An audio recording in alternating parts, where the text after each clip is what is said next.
guy to come up from as a little Grom all the way through in social media, and pretty much a lightning rod, either one side of the fence or the other. How do you deal with kind of the social media chirping and turning that off, focusing on your racing and stuff like that? And what's that look like? Yeah, I think I've had the hype and the followers since I was super young, so I think that's something that I'm just used to at this point. So it's more just focusing on my goals in racing, and the noise is separate. I have my goals. I want to go win races and championships, and what people are going to say isn't going to change how that's going to go. I mean, it may motivate me, but it's definitely, I'm just used to it by now, growing up like that. It's just focus on my goals, racing, and the media stuff, let them talk. Hey, can you kind of explain Christian's role with the program this year? Obviously, you guys spent a lot of time together, but what exactly is he bringing to the team? Yeah, I feel like the program I was on with Star, training with all the guys, was good. It got me up to pace, but I feel like I'm to the point now where I can win, but I want to dominate, and I want to fine tune everything in my technique, riding wise, and it was just finding a guy that's willing to spend time doing that and kind of can focus on that. So we brought in Christian, and it was honestly, as bad as it sounds, him getting injured was honestly a kind of a good help to really lock in and help me this preseason. And then once he's back on the bike, we'll start training together and stuff. So he's been a big help, though. I've upped my training, and I feel a whole lot better this year than I did last year coming into the season. So that's good news. So you talked about wanting to dominate. You did last year in quite a few rounds. How much is it ever enough? Do you not feel that it's enough unless you're dominating every round? Yeah, I feel like, honestly, I didn't win the Supercross title. That one hurt pretty bad because that was my second year getting second place. So I feel like last year I didn't feel really good coming into Supercross. I just got hurt before, so I didn't have any preseason. And I don't know, somehow I still came out and won the second race off no preseason. So this year I've really locked in and just trained hard, and I want to come out swinging where it's like, damn, he really put in the work. So that's my goal, and it's never enough when you're in this sport. You always want more. At this point last year, you weren't a Supercross main event winner, but then now coming into 2025, everyone expects you to dominate, maybe even win every race. Is that too much too soon? Is to progress to that point already maybe expecting too much? Yeah, I kind of put it on myself, working hard and winning races. People are going to start kind of giving their thoughts about it. But honestly, mentally, I work for it, and I want to go out there and try to do my best each race. And if that's winning, it's winning. And if you don't go win, you figure out why you didn't win. You go work harder. But I kind of enjoy the pressure too. It makes me work a little harder. I feel like your whoops needed work. So have you been putting in a lot of time on that with Christian? Yeah, 100%. Christian doesn't let me slack. If there's any days where I slack on the whoops, trust me, I'm out there after my motos doing 50 whoop passes, because he's definitely going to make sure I hit the whoops and pass people in the whoops this year. So that's been the big thing is, once you get the whoops dialed in, the race wins are going to come a lot easier. What other areas have you been focusing on with Christian besides whoops? What else needed work? Just in general, you just study the way I ride and study the way other guys ride and take little things from everybody else and try to implement it in your style a little bit, where you see that you make little mistakes. Turns, pushing through jumps. There's many things. Supercrosses, so at this level when you're winning, just fine-tuning everything, and that's kind of been the big thing. What would you say drives you most? We're coming up to the 2025 season, so what is it that gives you that motivation to keep improving, keep building in your career?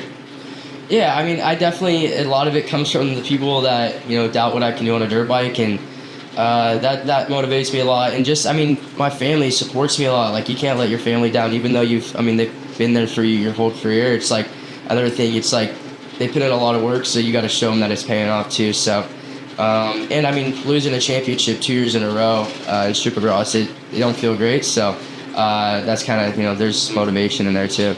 As you become one of the not more experienced guys, but you're definitely getting more races under your belt, how's that changed the mental state entering each season, as they come?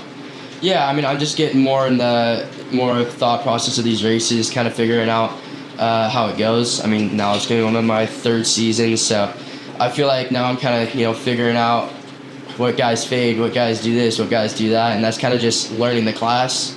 And that's what I think each year is just kind of improving that, is figuring out how everybody races too, so you can, someone behind you can base the race off of that. Do you use rivalries and we see what you say on the podium, that kind of thing? Do you use that kind of thing to drive you as well? Yeah, 100%. There's always, I try to feed into the talk, say something to me, like, it motivates me. I honestly, when people say something to me, like, I honestly, I need that, because it's like, I'm already a motivated person, but add that into it, and it just turns me into, like, a working machine. So I enjoy when people kind of, punch back too. Hey, on that note, you're very open of the trash talk. Like, no one else is really doing what you're doing, and I know, like, you chatter with everybody, and stuff gets said by the podium and on the podium. But it kind of surprises me that no one's ever kind of given it back. Does that surprise you too? There's some we can from, like, right, this happened this week, somebody's gonna run it in on them, and they never see it. Yeah, I just think, it's hard. A lot of people, I feel like, can't really say nothing because I'm out there beating them most of the time. So, honestly, when people do kind of take little punchlines at me and I'm already beating them, it's kind of like, why are you doing that? But, I kind of enjoy it too. Like, I kind of do the same thing when I was not beating somebody. I take a little punch at them and see if I could break them down. So, a couple guys do. A couple guys get in the Instagram comments. I know me and Levi are going back and forth. And I think pretty much, I don't know if Bobby's trying to motivate me, but he called up my team and asked what coast I'm racing so he could race against me. I'm like, dude, I'll text you what coast I'm racing. Like, let's get it on. Like, I do not care. I beat you multiple times. So, I'm down for it anytime. Anyone that wants to race in 250 class, I don't really care. I'm gonna work hard, and my goal is to go win. Okay, on your social following, it's huge. We know a lot of fans follow you, but I'm sure a lot of celebrities, a lot of influencers, somebody follows you. Have you had a really cool connection that maybe you didn't know you would have just because of your popularity? Yeah, definitely. The followers and stuff, you realize there's a lot of other people with, the popularity or some celebrities and stuff that watch the sport. That I think that's the big thing this year, trying to get some of those people to the races, keep expanding the sport, and kind of put the spotlight when we have celebrities and famous people at the races, because that's, you watch UFC and football and stuff, and they highlight when there's some popular people there. So since I have the following, I feel like I can, bring some people into the sport to help grow it.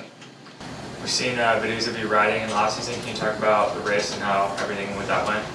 Yeah, now healed up and good to go. So I've been started my preseason. I don't know, not really good with the days because honestly I was locked in. And but over a month and a half ago or whatever, started getting back to work, and it's going good. It's going a whole lot better than last year. So that's a positive, and just keep chipping away. If 2025 Supercross goes to plan, you win everything you expect to win, how much does that change your plan for the future and going into 450s? Yeah, 100%. I feel like my main goal right now is knocking off that Supercross title. I won the outdoor and the SMX, and I feel like there's just that one unchecked box that I need to do. So, win the Supercross title this year. That's my goal, and if I can do that, then it speeds up the process a little bit to moving up to the bigger class. But we got to win it first. Is there a chance for this time next year you're planning for Anaheim 1 on a 450? Is that on the cards a little bit? No, I think the goal is win Supercross and then defend that title, and then see where we go from there. So 2 more. You, California kid, you've been coming to this race forever. Is West Coast the intention? And then how nice would it feel to be part of the A1 opening ceremonies and be the homecoming? Yeah, 100%. Racing in front of the hometown crowd is always awesome. Down at Fox Raceway, when I won 1-1, that was super cool. So if I could, come out to Anaheim and race, that'd be awesome too. But just generally, just when I peak in training, whenever that time comes, is when I go race. So that's kind of depends what coast I do, and up to the team a little bit too. They see how I ride each week, so they want to send me or not. But yeah, we'll see.